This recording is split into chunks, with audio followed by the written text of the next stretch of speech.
우리를 사랑하셔서 오늘도 40일 특별 성회로 함께해 주신 하나님 아버지 감사합니다. 아멘. 날마다 계속되는 특별 성회 가운데 우리로 지치지 않게 하시고 오히려 날마다 힘을 더하게 하여 주시옵소서. 아멘. 오늘은 특별히 하나님께서 사랑하는 어린 성도들을 위하여 기도하기 원하옵나이다. 주여. 한 가정의 희망이요 이 나라와 우리 교회의 희망인 저 어린 성도들을 주님께서 사랑하심을 우리가 알고 있습니다. 하나님 아버지시여, 세상의 것들보다 주님의 말씀을 먼저 깨닫게 하셔서 이 세상을 살아갈 동안에 넘어지거나 힘들 때에도 오직 주님만을 바라보며 나아갈 수 있는 우리 어린 성도들 다 되게 하여 주시옵소서. 아멘. 특별히 우리 성회에 참석하는 어린이들이 있습니다. 주님께서 그들을 만나 주셔서 친구들에게 주님을 증거할 수 있는 능력을 주시옵소서. 아멘.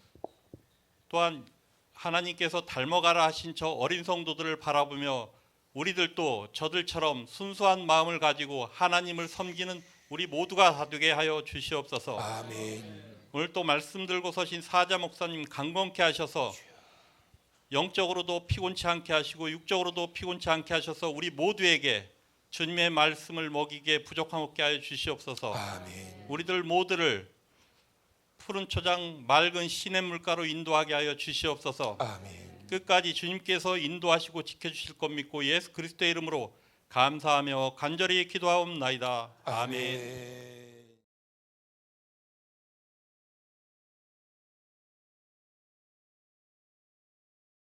여호와께서 말라기를 통하여 이스라엘에게 말씀하신 경고라. 여호와께서 이르시되 내가 너희를 사랑하였노라 하나 너희는 이르기를 주께서 어떻게 우리를 사랑하셨나이까 하는도다. 나 여호와가 말하노라. 에서는 야곱의 형이 아니냐.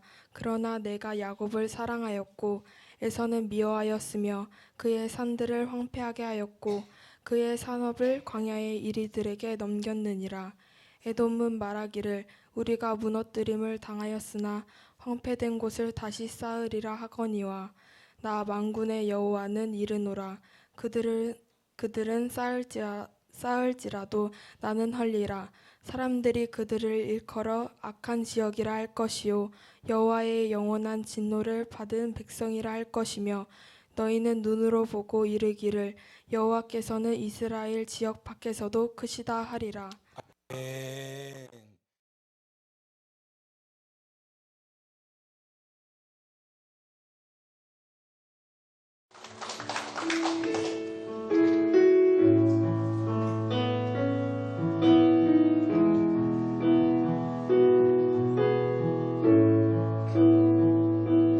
나의 힘이 되신 여호와여 내가 주님을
내려보세요. 시원하지요?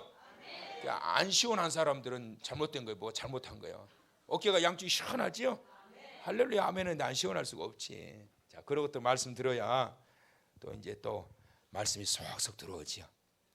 자, 어제 저녁에 우리가 깨뜨려야 할 매너리즘이라는 제목으로 마다는 오늘 두 번째 시간입니다. 어제 말씀 왜 이런 매너리즘에 빠지게 되느냐, 왜 하나님의 자녀가 하나님의 택한 백성들이 신앙의 길을 갔다가 믿음의 길을 걸어가다가 왜 그렇게 영적으로 무너지게 되느냐, 바로 그 이유가 하나님의 사랑을 의심한다. 자기의 형편을 돌아봤을 때 그래도 내 나름대로 한다고 했는데 도대체 하나님 정말 나 사랑하신 거냐고, 그러면서 더 나아가기를 하나님 정말 살아 계신 거냐고, 그러면서 비관적으로 나가기를 기도를 해서 뭐 하느냐고, 하나님 믿으면 뭔 소용이 있느냐고, 뭐가 달라지느냐고, 그 지경까지 가게 된다라는 거예요. 이게 영적 쇠퇴의 증거라는 거예요. 선과 악을 분별하지 못하게 돼요.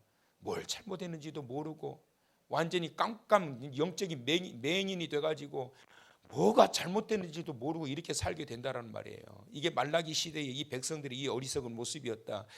그러면서도 기도는 한다 안 한다, 한다, 예배는 드린다 안 드리면서 우리가 이 세 가지의 매너리즘을 깨뜨려야 된다. 그냥 깨뜨리고 가셨죠? 예, 보니까 어제 다 깨뜨리고 가신 것 같기도 하고 아직 덜 깨뜨린 것 같기도 하고 이걸 확 그냥 박살을 내버려야 돼, 이런 매너리즘을. 그래야 진정으로 영적인 자유함을 누릴 수 있게 된다라는 거예요. 자, 그렇다면 이걸 깨뜨리고 난 이후에 영혼의 건강을 얻게 되는데, 영혼의 건강을 얻게 되면 발견되어지는 것, 하나님의 사랑과 계획을 확신하게 돼요. 하나님이 나를 얼마나 사랑하시는지. 여러분 은혜를 경험하게 되면 가장 먼저 경험하는 게 뭐냐면, 뭐 기도원에 가가지고 금식기도 하시는 분들이라든지, 안 그러면 모처럼 부흥성에 참석했다든지, 뭐 어쩐 일도 보니까 막 대성 통곡하신 분들이 몇 분 계시던데, 여러분이 하나님의 은혜를 받고 나면 뭐가 가장 먼저 느껴지냐면 하나님이 나를 얼마나 사랑하시는지를 알게 돼요, 여러분. 근데 이게 본인도 알지만 저도 역시 마찬가지로 어떨 때마다 기도할 때마다 느껴지는 게 뭐냐면 하나님이 얼마나 사랑하시는지 막 느낌이 확 와요. 정말 어쩔 때는 샘이 날 정도로 하나님이 얼마나 사랑하시는지. 여러분 은혜가 충만하게 되면 가장 먼저 느껴지는 게 뭐냐면 그 크신 하나님의 사랑 말로 다 형용 못하네. 저 높고 높은 표를, 할렐루야, 멋지게 하고 싶은데 이게 뭐 잘 안 되네. 여러분 그 은혜를 받고 나면 하나님 나를 얼마나 사랑하시는지 이게 발견된다니까. 그러니까 극복할 힘이 생기는 거예요. 그 다음에 또 하나는 뭐냐면, 뭐가 보여지느냐 하면 나를 향하신 하나님의 계획하심이 보여지게 돼요. 요셉이 애굽에 노예로 팔려가서 13년이라고 하는 그 세월을 어떻게, 그 험한 세월을 견뎠느냐. 생전 그 힘든 일, 고된 일, 험한 일을 한 번도 해보지 않았던, 정말 아버지의 그 품 안에만 살아왔고 그 막노동판에 한 번도 나가보지 않고 심지어 양도 치지 못하도록 아버지가 끼고 살았던 17년의 삶을 살았던 이 요셉이 그 타국에서 그 모진 서러움을 겪으면서 13년을 어떻게 견뎠느냐. 요셉이 발견하고 깨달았던 게 바로 이거예요. 하나님이 나를 사랑하신다는 거예요. 비전을 가지고 살고 있는 이들에게 하나님께서 그걸 열어주시면서 그 다음에 보여주셨던 것이 뭐냐면 너를 향한 나의 계획이 있다. 지금의 형편을 보니까 정말 하나님 도대체 왜 내가 이런 일을 겪어야 됩니까? 왜 내 형제들이 나를 팔아먹습니까? 이게 도대체 있을 법한 일입니까? 세상을 원망하고 형제를 원망하고 자기 신세를 한탄하고 그럴 만도 한데, 요셉에게 주셨던 것은 뭐냐면 내가 너를 사랑한다. 그리고 또 하나 너를 향한 나의 계획이 있다. 이게 열린 거예요. 그러니까 요셉이 비전의 사람이 된 거예요. 나를 향하신 하나님의 계획이 있다는 사실이 발견되니까 절대 무너지지 않는 거예요. 지금 현재 나의 고난은 과정일 뿐이지 결과가 아니다. 결과에 가서는 하나님께서 준비해 놓으신 것들이 있다. 그러니까 창세기 45장에 가가지고 형제들이 그 동생이 애굽의 총리로 있다라는 사실을 알고 난 이후에 덜덜덜 떨고 있는데, 그 요셉이 형들을 향해서 하는 말이 뭐예요? 당신들이 나를 이곳에 보는 것이 아니라 나를 이곳에 보낸 이는 여호와 하나님이시니라. 그러니까 하나님의 계획하심이 발견되어지니까 형제들을 원망할 필요가 없는 거예요. 그런데 하나님의 사랑하심이 느껴지지 않으니까 어떻게 돼요? 믿으면 뭔 소용이 있느냐? 기도는 하면 뭔 필요 있느냐? 하나님이 살아 계시냐고 이렇게 나아가는 거예요. 안 보여지니까. 그런데 이 은혜가 확 밀려오게 되면 하나님의 사랑이 얼마나 큰지 말이에요. 막 어쩔 때는 주체를 못해. 주체를. 하나님께서 만져주시거든요. 내가 너를 사랑한다. 내가 너를 사랑한다. 오늘도 그 사랑의 터치가 여러분에게 있기를 축원합니다. 하나님이 탁 만져주시면 그냥 마음이 확 열려가지고 아버지 그러면서 막 그렇게 나가게 된단 말이에요. 그러면서 하나님의 계획하심. 그래서 이 영혼의 건강을 통해서 하나님의 사랑과 계획을 발견하게 된다. 사람은 하나님의 사랑의 방법은 우리가 이해할 수 없는 범위를 뛰어넘을 때가 많다라는 사실을 그걸 인식하지 못해요. 그래서 항상 우리의 생각 안에서 하나님의 사랑을 기억하려고 그러고 바라보려고 그러니까 이해가 안 되는 게 더 많은 거예요. 우리가 이해할 수 있는 범위를 뛰어넘어요. 여러분, 하나님의 사랑은 언제 알게 되느냐면 언제 알까요? 지나오고 나서 알아요. 여러분. 근데 지나오고 나서도 모르는 사람들이 있어. 누구처럼? 나처럼. 누구처럼? 나처럼. 누구처럼? 하나님께서 이 놀라우신 이 사랑으로 인해 가지고 이때까지 우리를 여기까지 안아서 인도해 주셨는데 지나오고 나서도 모르는 사람들이 있단 말이에요. 그런데 지나오고 나서 다 돌아보니까 하나님께서 행하셨던 그 일들이 보여지는 거예요. 그때는 모르는 거지요. 지나오고 나서 내가 어떻게 그 모진 시련의 시간을 내가 견뎠을까? 정말 죽고 싶도록 힘들었던 그 시간을 내가 어떻게 견뎠을까? 하나님의 그 크신 사랑이 나로 하여금 견디게 했고, 그리고 나서 오늘날 나로 하여금 여기까지 오게 하셨구나. 할렐루야.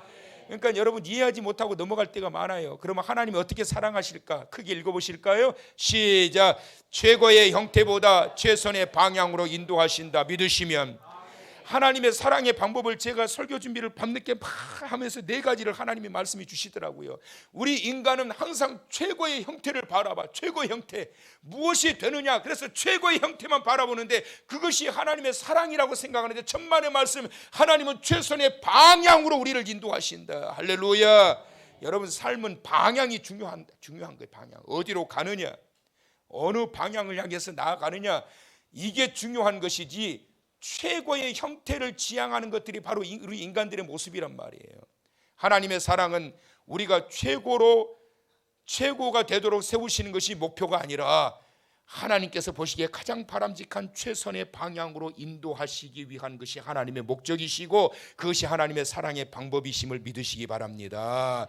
2번째 시작. 당장의 이익보다 장래의 유익을 위해 일하신다. 믿으시면 사람들은 너무나도 급해요, 여러분. 그래서 이게 당장 뭐가 좀 됐으면 좋겠어. 누구나 다 그렇죠. 나도 그랬으면 좋겠어요. 내일 그냥 교회 딱 그냥 지어가지고 내일 입당 예배 드렸으면 좋겠어. 5층 건물로 그냥 얼마나 좋겠어. 그런데 이 사람은 얼마나 마음이 급한지. 그래서 40일 성회했으니까 하나님 그 다음날 41일째 뭐가 돼야 되잖아요. 근데 아무것도 없어요.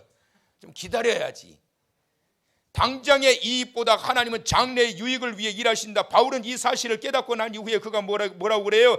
현재의 고난은 장차받을 영광과 좋기 비교할 수 없도다. 하나님의 사랑의 방법은 당장에 뭔가 이루어져 가지고 채워지는 것이 아니라 장래의 유익을 위해서 일하셔요. 현재 잠깐 고난스럽더라도 고통스럽더라도 이 모든 고난의 징검다리를 건너가고 난 이후에 하나님께서 주시는 그 놀라우신 영광과 영원한 유익을 우리로 하여금 추구하게 하시고 누리게 하시는 줄을 믿으시기 바랍니다. 이것이 바로 하나님의 사랑하심의 방법이에요. 3번째 시작. 편리를 추구하기보다 의미 있는 일을 하게 하신다. 사람은 편한 게 축복이라고 생각해요. 그래서 좋은 차 끌고 다니면 얼마나 편해요. 야, 저 사람 축복 많이 받았네. 큰 집 넓은 집에서 살면 편리하지요. 야, 저 사람 축복 많이 받았네. 통장에 돈이 많이 있으면 언제든지 여행도 갈 수 있고 맛있는 것도 먹을 수 있고 사고 싶은 거 마음대로 살 수 있고 얼마나 편해요. 근데 그것이 축복이 아니라 하나님의 사랑하시는 방법을 통한 진정한 축복은 의미 있는 일을 행하게 될 때 그것이 바로 하나님의 축복인 것이고 하나님의 사랑하시는 방법이심을 믿으시기 바랍니다. 그러니까 여러분 편리가 축복이 아니란 말이에요. 얼마나 여러분 편리한 삶을 통해서 얼마나 많은 사람들이 그 죄악의 유혹에 빠지는 줄 아세요? 그래서 여러분, 하나님은 택하신 성도들을 편하게 만들지 않아요. 40일 동안 매일 나오시지만, 우리 김진수 집사님 솔직하게 이야기했잖아요. 좋기도 하지만 힘들기도 한 건 사실이잖아요. 매일 저녁마다 오는 게 얼마나 힘들어요. 편하지는 않아요. 그러나 이런 과정을 통해서 하나님께서 우리에게 은혜를 공급해 주시고, 예수 그리스도의 말씀을 통해 가지고 우리로 하여금 다시 재무장하게 하시고, 그를 통해서 의미 있는 일을 할 수 있도록 우리를 무장시켜 주시는 것, 그것이 바로 하나님의 사랑의 방법이시다. 이게 하나님 사랑 방법이에요. 그래서 네 번째, 시작. 이와 같은 일을 위하여 뭘 두게 하신다? 목표를 두게 하신다. 할렐루야. 그런데 말라기 시대의 이 백성들은 지금 그들의 모습을 보게 되면 목표가 없었단 말이에요. 왜 그렇게 됐느냐? 너무나도 오랫동안 타국에서 자기의 본토를 잃어버리게 되고 타국에서 이런 종살이를 하다 보니까 그들의 삶 자체가 이제는 의미를 상실해 버리게 된 거예요. 그러니까 목표가 없어져 버린 거예요. 다시 말하면 희망이 사라져 버리게 되었다라는 거예요. 하나님께서 여전히 그들 가운데 함께 계시면서 계획을 가지고 일하고 계시는데, 여전히 하나님의 사랑은 그들에게 공급되고 있는데, 그들은 뭘 느끼지 못해요? 삶이 고달프다 보니까 하나님의 사랑은 계속 공급되는데 그것이 채워지지가 않은 거예요. 만족되지 않은 거예요. 왜 그럴까요? 현재의 그러한 유익과 편리만을 추구하고 있기 때문에. 그러니까 하나님의 사랑이 나에게 계속 오고 있지만 이것은 나에게 별로 중요한 게 아니에요.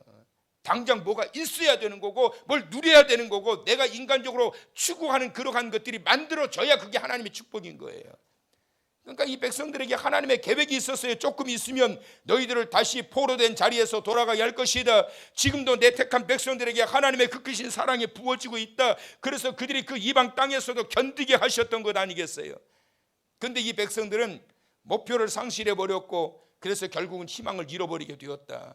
그러면서 이 백성들이 뭐라고 그랬다고요? 여호와께서 이르시되 내가 너희를 사랑하였노라 하나 너희는 이르기를 뭐라고요? 주께서 어떻게 우리를 사랑하셨나이까? 하나님의 사랑이 공급되고 있어요? 안 되고 있어요? 하나님의 사랑은 계속 공급되고 있어요.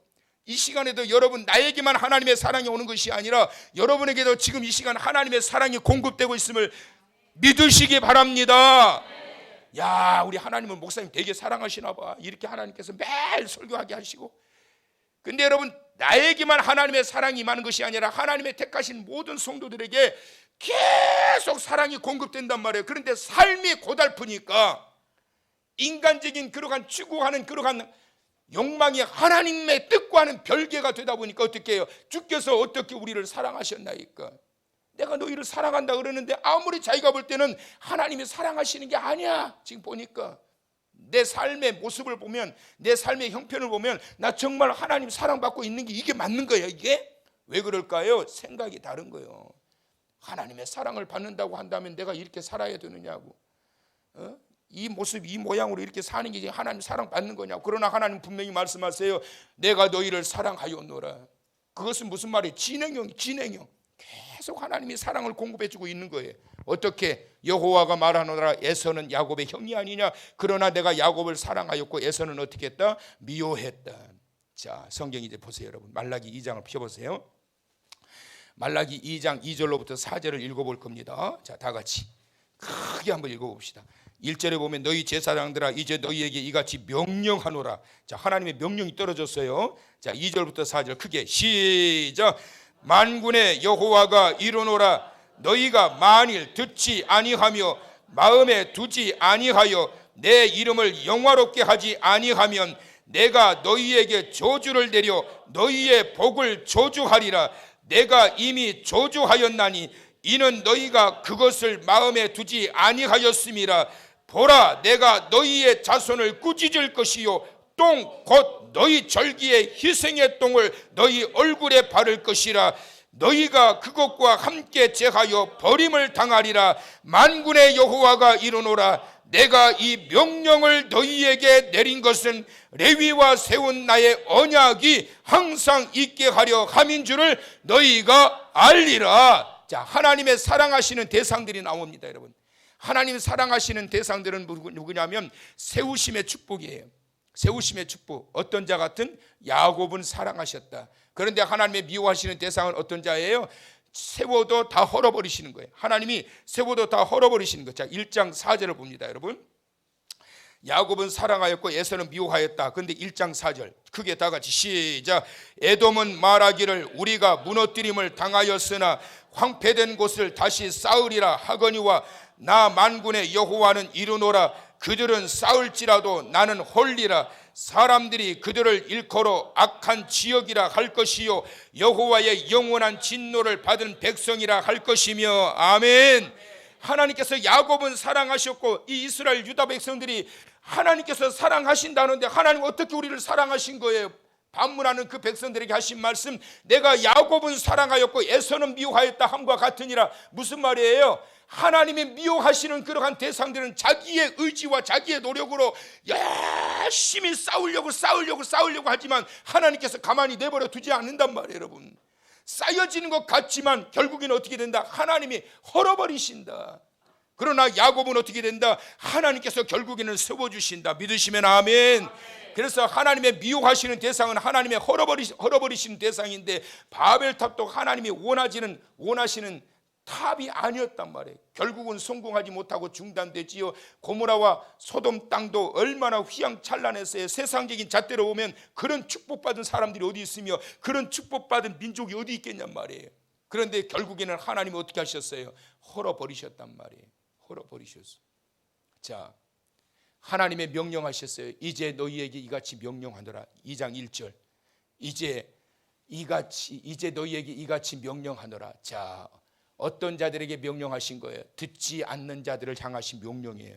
하나님의 말씀이 이사야 선지자를 통해 가지고 지금 이 백성들에게 막 내려오는데 누구에게 명령하신다고요? 하나님의 말씀이 내려오는데 듣지 않는 자들. 왜 듣지 않을까요? 아직도 자기의 욕구가 채워지지 않는 거예요.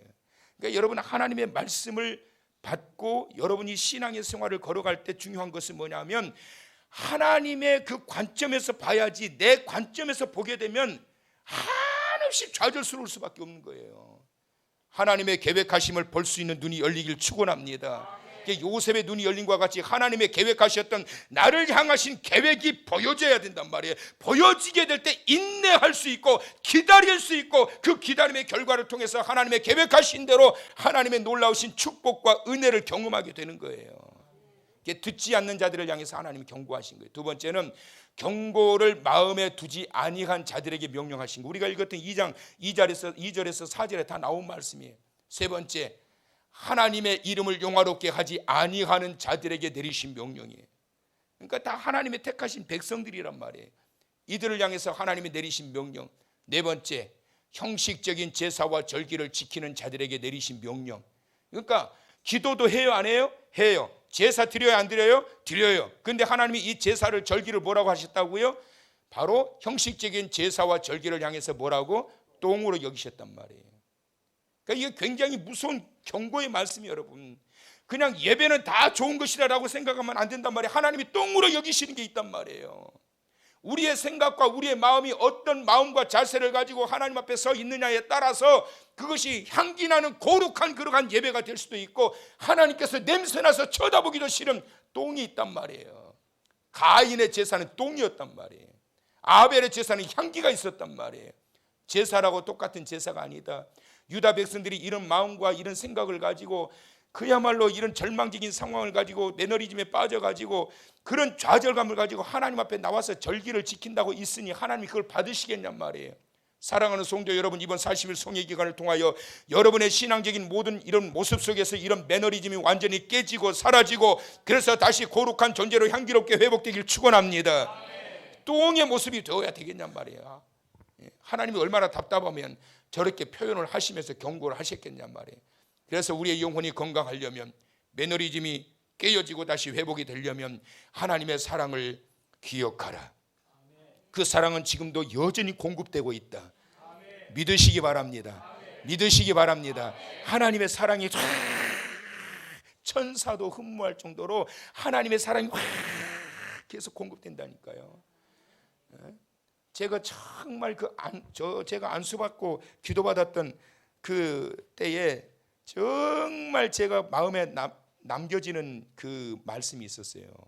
안수를 하시고 난 다음에 저를 꼭 껴안으시더니 뭐라고 그러시냐면 하나님이 너무너무 사랑하신대. 하나님 품에 꽉 나를 껴안고 계신대.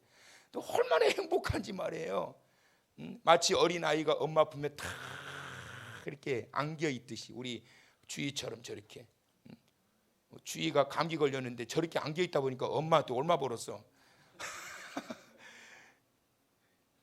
이렇게 어린아이가 엄마 품에 딱 이렇게 안겨 있는 것이 얼마나 포근하고 좋아요, 여러분. 세상 부러울 게 없어. 어린아이한테 금반지를 줘봐. 그게 뭔 소용이 있어. 엄마의 품이 최고인 거예요. 근데 하나님이 너무 사랑하신대. 너무 사랑하신대. 그러면서 하나님의 그 넓은 품에 너를 꼭 껴안고 계시네. 근데 아이고 목사님 좋겠다. 근데 저만 그러시겠냐고요. 여러분들도 하나님이 그 넓은 품에 다 껴안고 계신다니까. 아멘 한 사람들이 진짜 그래요? 그래도 아멘 안 하네. 아멘 하신 분들이 진짜 하나님이 그렇게 껴안고 계신다고요. 하나님의 사랑과 계획을 잊어버리면 안 돼. 두 번째는 감동과 감격을 회복하라. 이 유다 백성들이 하나님 앞에 제사와 절기를 지키지만 형식적인 그러한 절기와 제사, 그래서 하나님 보시기에 뭘로 여겼다고요? 똥으로 여겼다. 왜 그래요? 감동과 감격이 없는 거예요. 감동과 감격이 없는 거예요. 저는 40일 성회 기간에 가끔 그런 말 들어요. 참 우리 목사님 대단하다. 우리 목사님 대단하다. 또 이제 외부에서 뭐 이렇게 우리 동영상 많이 보러 들어오거든요. 가끔 전화하면서 그래 보신대요. 참 대단하대요. 근데 그때마다 제가 꼭 하는 이야기가 있어요. 뭐라고 그럴까요? 뭐라고 그럴 것 같으세요? 내가 대단한 게 아니라 제가 볼 때 나는 우리 성도님들이 대단하신 것 같아. 여러분들이 대단하신 것 같아. 40일 동안 이렇게 나와가지고 저는 설교하다 보면 그냥 시간 가는 줄 모르고 하는데 여러분들은 얼마나 그 1시간 꼬박 앉아가지고 이거 쉬운 게 아니거든 이게. 여러분 그거 아세요? 목사가 은혜 받는 게 제일 힘들다고. 설교 5분만 지나가면 지루해가지고 빨리 안 끝내나 이래. 목사들이 물론 다 그런 건 아니겠지만 매일 나와가지고 1시간 동안 앉아가지고 찬송하고 기도하고 말씀 듣는다고 은혜를 삼으면서 앉아있는 난 여러분들이 대단해. 여러분들이 여기 이렇게 안 나오면 나 혼자서 어떻게 하느냐고. 나 혼자서 여러분 두 손 높이 드세요 할렐루야 뭐 혼자서 미쳤다고 그러지. 있으니까 같이 하는 것 아니겠어요. 시간마다 감동과 감격이 넘치는 이러한 모습, 이런 모습이 바로 하나님이 기뻐하시고 받으시는 모습이 되고, 이런 모습을 통해서 하나님 앞에 절기와 예배가 드려지게 될 때 그 영혼이 강건해지게 되고 내 안에 숨겨져 있던 매너리즘이 완전히 깨뜨려지게 된다. 자, 감동과 감격을 회복하라. 자, 그렇다면 말라기 시대는 신앙의 감동과 감격을 상실했다는 거예요. 자, 그리고 적극적인 표현과 반응으로 신앙을 그래서 재정립해야 돼요. 그래서 적극적으로, 그래서 아멘 아멘 하라는 거예요, 여러분. 이게 신기한 게 뭐냐면 말씀을 들으면서 아멘 해보세요. 우리 이승훈 집사처럼 크게 해봐요. 그러면 은혜가 배가가 돼요, 여러분. 입 꼭 다물고 있어봐. 잘 아시죠? 졸음만 와. 근데 아멘 막 해봐봐. 막 미친놈처럼 해봐. 그러면 은혜가 더 된다니까. 그거 봐, 지금 은혜 더 되지요? 아멘 크게 하다 보면 은혜가 더 돼. 여러분 괜히 여기도 순복음교회가 부흥한 줄 아세요? 막 아멘 그냥 막 그냥. 적극적인 표현과 반응으로 신앙을 재정립해야 되는데 너무나도 이런 매너리즘에 빠져가지고 소극적으로 하나님 앞에 나가다가 결국은 모든 그 신앙적 행위가 하나님 보시기에 똥의 모습으로 보여졌다는 거예요. 자, 매 순간마다 경험하는 체험에 어떻게 반응하라? 민감하게 반응하라. 시작. 민감하게 반응하라. 시작. 민감하게 반응하라. 원하시면 아멘. 여러분 시간마다 말씀을 들을 때 기도할 때 성령께서 역사하십니다, 여러분. 내 안에 계신 성령께서 때로는 나를 만져주시기도 하시고 때로는 말씀을 주시기도 하시고 감동을 주시기도 하시고 막 해요. 여기에 대한 민감한 반응이 있어야 돼. 이게 뭐야? 이게 왜 그러지? 그러지 말고 시간마다 특별한 성에는 특별한 은혜가 있으니까 민감하게 반응하고 적극적으로 내가 거기에 달려들게 될 때 확 빠져들게 되는 거예요. 근데 이러한 것들 감동과 감격을 잃어버리게 되면 결국에는 하나님의 사랑과 은혜가 상실되어져 버리게 되는 거예요. 이분이 누구냐? 연대 세브란스 병원의 암병동 원장인 이희대 박사님이세요. 이분은 세계적인 암의 권위자인데 유방암의 권위자예요. 명의입니다. 명의. 근데 이분이 직장암에 걸린 거예요. 그것도 사기, 말기암. 그래가지고 수술을 했는데 계속 재발이 돼서 무려 12번이나 재발이 된 거예요. 수술을 계속 하는데 계속 재발이 된 거예요. 그러면서도 암 환자들을 계속 치료하면서 그러면서 진료를 했는데 이분이 하셨던 말, 나는 예수 그리스도를 알게 되어서 행복합니다. 구원의 기쁨을 알게 되었기 때문이지요. 그가 약한 그때에 가장 소중한 걸 발견하게 되었는데, 내가 암의 권위자인 내가 말기암에 걸려가지고 있었으니, 그것도 유방암의 권위자이고, 그런데 직장에 암이 생겨가지고 직장의 절반을 다 잘라내고 10번이나 넘는 재수술을 해도 계속 재발을 하고, 이런 상황에서도 진료의 끈을 놓지 않다가 예수 그리스도를 만난 거예요. 그러면서 나는 예수 그리스도를 알게 되어 행복합니다. 말기암 환자가 뭐가 행복할까? 언제 죽을지 모르는데. 제가 인터넷 이분을 좀 뒤져봤는데 2016년까지는 이분이 살아 계셨더라고요. 그래서 지금 최근까지 살아 계시는지 그건 모르겠어요. 근데 하나님께서 이 상황에서도 계속 2000년대 초반에 암이 생겨났는데 2016년까지 살아 계셨더라고요. 근데 최근까지 돌아가셨는지 좀 검색을 했더니, 돌아가셨으면 이분 이름 치고 소천 치면 나올 건데 안 나오더라고요. 연대 세브란스 병원 한번 가봐오든지 해야 될 것 같아요. 하나님의 그 크신 사랑은 현재의 내가 무엇을 가지고 있느냐라고 하는 최대의 어떤 목표, 최고의 목표, 이것이 아니라 삶의 방향을 어디를 향하고 있느냐. 나라를 잃어버린 이 유다 백성들이 이 바벨론 지역에서 어떤 삶을 살아가고 있느냐, 그러한 것들을 보면서 잊지 말아야 될 것, 내가 사랑하는 데 택한 백성이다. 그리고 너희를 향한 내 계획이 있다. 그래서 암 걸렸던 이 환자들이 말이에요, 이 의사를 통해 가지고 굉장한 위로를 받고 전도가 그렇게 많이 됐다는 거 아닙니까? 뭘 가지고요? 환자님, 나도 암 환자예요. 난 말기암 환자예요. 혹시 예수 믿으세요? 나는 예수 믿고 나서 얼마나 행복한지 몰라요. 구원의 기쁨을 발견했거든요. 그러면서 수많은 사람들을 전도를 했다는 거 아니에요. 중요한 것은 내가 어떤 존재로 서 있느냐라는 것이 중요한 것이 아니라 나의 처한 상황에서 어떤 화살표 방향을 가지고 살아가느냐, 이것이 가장 중요하다. 그걸 발견하기 위해서는 두 가지를 기억하라.